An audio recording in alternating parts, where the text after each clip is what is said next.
Après l'histoire du semeur sorti semer, une interrogation surgit parmi les auditeurs. Quand il est dans un lieu solitaire, ceux d'autour de lui avec les 12 le questionnent sur les paraboles, Marc 4,10. Qu'y a-t-il donc à ajouter que les paraboles elles-mêmes n'est pas déjà enseignées? Puis, tout le discours en parabole se clôt sur cette indication. À part à ses propres disciples, il expliquait tout.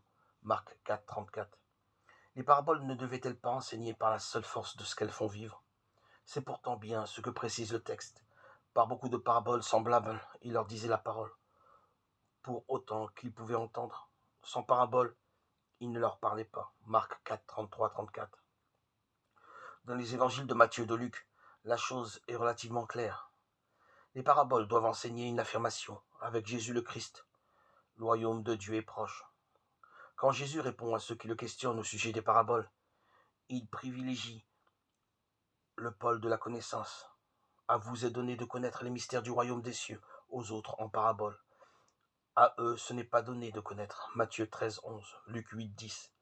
Une ligne départage ceux qui ont assimilé l'enseignement de Jésus et ceux qui n'ont pas compris les mystères du royaume de Dieu, c'est-à-dire les histoires au moyen desquelles Jésus enseigne.